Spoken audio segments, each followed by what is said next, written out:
इस वीडियो में आप लोग को जीव विज्ञान व सामान्य विज्ञान का व्याख्या सहित 50 प्रश्न मिलने वाला है, जो सभी एग्जामों में आते रहता है। तो इस वीडियो को आप लोग पूरा जरूर देखिएगा, क्योंकि ऐसा सवाल आप लोग को हमेशा एग्जाम में आते रहता है। तो शुरू है आज का प्रश्न। तो पहला प्रश्न आप लोग के बीच है, जीव तथा जंतु का जनक किसे कहा जाता है? जीव तथा जंतु विज्ञान के जनक किसे कहा जाता है? तो इसका आंसर होगा अरस्तु को। इसका आंसर अरस्तु हो जाएगा। अरस्तु ने प्राचीन काल में विभिन्न जीवों का वर्गीकरण का अध्ययन किया, इसलिए उन्हें जूलॉजी का जनक भी कहा जाता है। जीव विज्ञान शब्द का प्रयोग सर्वप्रथम किसने किया था? जीव विज्ञान शब्द का पहला प्रयोग जो है लैमार्क और ट्रेवेनियस ने 1802 ईस्वी में। लैमार्क जो फ्रांस के थे और ट्रेवेनियस जो जर्मनी के थे, वो सबसे पहले बायोलॉजी शब्द का प्रयोग किया था। जैव विकास का सर्वप्रथम सिद्धांत किसने दिया? जैव विकास का सर्वप्रथम सिद्धांत जो है वो लैमार्क ने दिया था। लैमार्क ने सबसे पहले जैव विकास का सिद्धांत दिया था। चिकित्सा शास्त्र के जनक कौन है? चिकित्सा शास्त्र के जनक हिप्पोक्रेटस है। हिप्पोक्रेटस है जो 460 से 370 बीसी में चिकित्सा के धार्मिक मान्यता को अलग कर वैज्ञानिक आधार पर स्थापित किया था। नेक्स्ट क्वेश्चन है, वनस्पति विज्ञान का जनक किसे कहा जाता है? वनस्पति विज्ञान के जनक थियोफ्रेटस को। थियोफ्रेटस को वनस्पति विज्ञान का जनक कहा जाता है।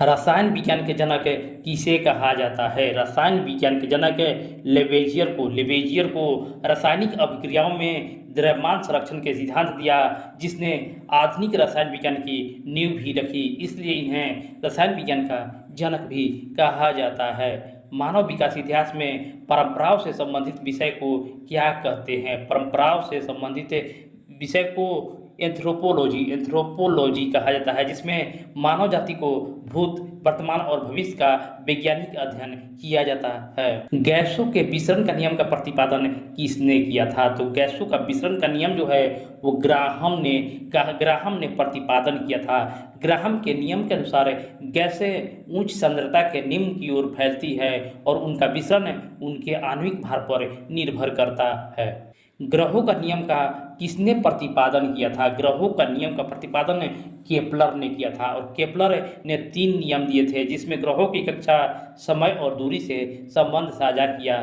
था। E बराबर mc² का समीकरण किसने दिया था? देखिए ये भी इम्पोर्टेंट क्वेश्चन है, और ये आइंस्टीन ने दिया था, और यह प्रसिद्ध समीकरण आइंस्टीन की सापेक्षता का सिद्धांत का भाग है, जो ऊर्जा और द्रव्यमान के बीच संबंध को बताता है। जड़त्व का नियम की खोज किसने की थी? जड़त्व का नियम की खोज किसने की थी? तो ये जड़त्व गैलीलियो ने सर्वप्रथम विचार दिया था कि कोई वस्तु की गति में विश्राम रखती है जब तक कि बाहरी बल न लगाया जाए, जिसे बाद में न्यूटन ने परिष्कृत किया था। गुरुत्वाकर्षण के नियम का प्रतिपादन किसने किया? गुरुत्वाकर्षण के नियम का प्रतिपादन न्यूटन ने किया था। गुरुत्वाकर्षण का न्यूटन ने किया था, और न्यूटन ने यह बताया कि प्रत्येक वस्तु एक दूसरे के एक निश्चित बल से आकर्षित करती है, जो उनके द्रव्यमान और दूरी पर निर्भर करती है। प्राकृतिक वर्ण का सिद्धांत किसने दिया था? प्राकृतिक वर्ण का सिद्धांत जो है वो डार्विन ने दिया था। डार्विन ने नेचुरल सिलेक्शन का सिद्धांत दिया था। उत्परिवर्तन का सिद्धांत किसने दिया था? उत्परिवर्तन का सिद्धांत जो है ह्यूगो डी ब्रिज ने उत्परिवर्तन का सिद्धांत दिया था।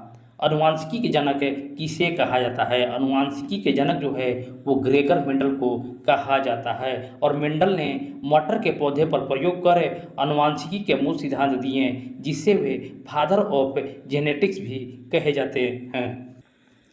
मेंडल ने अपने प्रयोग के लिए किस पौधे का चयन किया था? मेंडल ने अपने प्रयोग के लिए मटर के पौधे का चयन किया था। अनुवांशिकी शब्द किसने दिया था? अनुवांशिकी शब्द W. वाटसन ने दिया था। जेनेटिक्स शब्द का प्रयोग सबसे पहले विलियम बेटसन ने किया था, जिन्हें जीनस शब्द जोहानसन ने दिया था। जीन शब्द का प्रयोग सर्वप्रथम किसने किया था? तो जीन शब्द का प्रयोग जोहानसन ने सर्वप्रथम 1909 ईस्वी में जीनस शब्द का प्रयोग किया, जो आनुवंशिकता की मूल इकाई को दर्शाता है।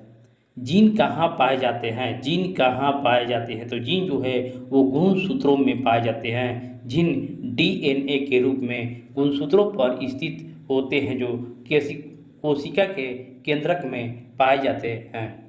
एक जीन एक एंजाइम का सिद्धांत का प्रतिपादन किसने किया था? एक जीन एक एंजाइम का प्रतिपादन जो है वो बीटल और टेटम ने प्रत्येक जीन को विशिष्ट एंजाइम के उत्पादन को नियंत्रित करता है का प्रतिपादन किया था। खून का रंग लाल क्यों होता है? खून का रंग लाल हीमोग्लोबिन के कारण होता है। खून में मौजूद हीमोग्लोबिन में लौह युक्त प्रोटीन होता है जो ऑक्सीजन से मिलकर लाल रंग देता है।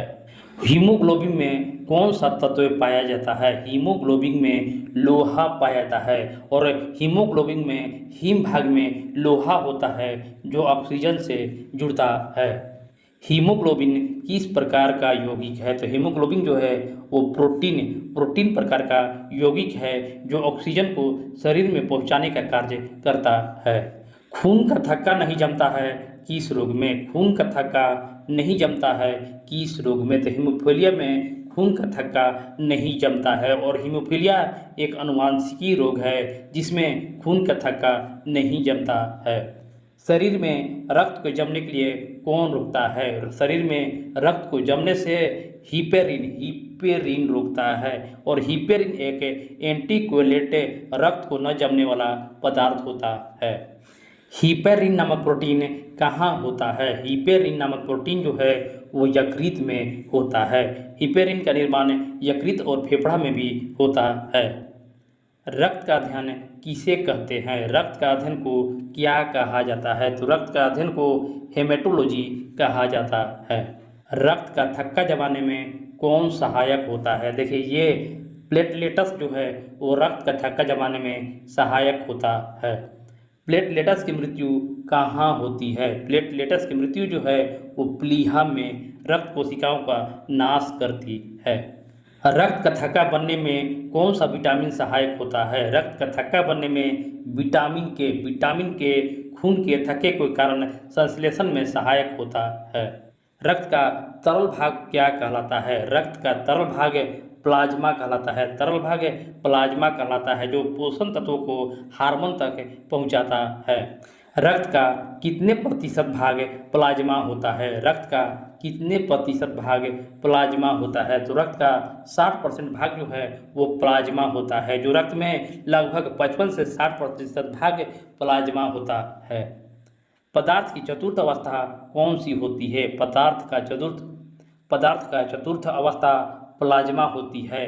प्लाज्मा एक अवस्था है जिसमें आयनित कण होते हैं जैसे सूर्य की आंतरिक अवस्था। रक्त में पाई जाने वाली कौन सी धातु होती है? रक्त में कौन सी धातु पाई जाती है? तो इसमें लोहा पाई जाती है और लोहा हेमोग्लोबिन में पाया जाता है जो खून में ऑक्सीजन का वहन करता है। ब्लड बैंक किसे कहते हैं? ब्लड बैंक जो है वो प्लीहा को कहा जाता है। ब्लड बैंक प्लीहा को कहा जाता है। प्लीहा पुराने आरबीसी को प्लेटलेट्स के संग्रह को नष्ट करती है जिसे ब्लड बैंक भी कहा जाता है। आरबीसी का कब्रगाह किसे कहा जाता है? आरबीसी का कब्रगाह प्लीहा को कहा जाता है। आरबीसी का कब्रगाह प्लीहा को कहा जाता है। ब्लड बैंक में रक्त को किस तापमान पर सुरक्षित रखा जाता है? देखिए किस तापमान पर सुरक्षित रखा जाता है? तो ये 40 डिग्री फ़ारेनहाइट पर ब्लड बैंक में रक्त को सुरक्षित रखा जाता है। रक्त समूह कितने प्रकार के होते हैं? रक्त समूह जो है वो 4 प्रकार के होते हैं, ए बी और ओ। रक्त समूह की खोज किसने की थी? देखिए इसका जवाब आप हमारे कमेंट बॉक्स में दे सकते हैं। रक्त समूह की खोज किसने की थी?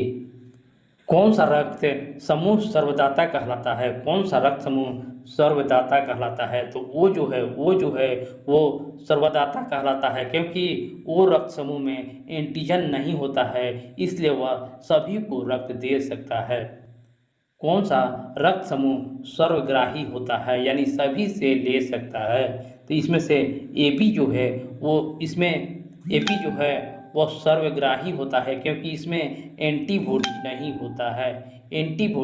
नहीं होता है इसलिए वह सभी से रक्त समूह को ले सकता है। आरएच फैक्टर संबंधित है। आरएच फैक्टर जो है वो रक्त से संबंधित है। आरएच फैक्टर रक्त से संबंधित है। आरएच फैक्टर की खोज किसने की थी? आरएच फैक्टर की खोज लैंड स्टीनर व वीनर ने आरएच फैक्टर की खोज की थी। रक्तचाप को नियंत्रित करने वाला कौन सी ग्रंथि होती है? रक्तचाप को नियंत्रित करने वाली ग्रंथि कौन सी है? तो इसका आंसर होगा एड्रीनल ग्रंथि। रक्त को शुद्ध करने वाला अंग कौन सा होता है? रक्त को शुद्ध करने वाला अंग वृक्क, जिसको किडनी भी कहा जाता है। रक्त शुद्धिकरण की प्रक्रिया क्या कहलाती है? रक्त शुद्धिकरण की प्रक्रिया को डायलिसिस कहा जाता है। मूत्र का निर्माण किस अंग में होता है? मूत्र का निर्माण जो है वो वृक्क में होता है। मूत्र का निर्माण वृक्क में होता है। एक वृक्क की सामान्य भार कितनी होती है? एक वृक्क का सामान्य भार 150 ग्राम होती है। एक वृक्क यानी किडनी का सामान्य भार 150 ग्राम की होती है। मानव गुर्दे की पथरी किससे बनी होती है? देखिए, पथरी जो है वो कैल्शियम ऑक्जिलेट की बनी होती है। और इस वीडियो का लास्ट प्रश्न है, रक्त का पीएच मान कितना होता है? रक्त का पीएच मान कितना होता है? तो ये 7.4 रक्त का पीएच मान होता है। तो फ्रेंड, इस वीडियो को भी आप लोग लाइक, शेयर और चैनल को सब्सक्राइब करना ना भूलें। धन्यवाद।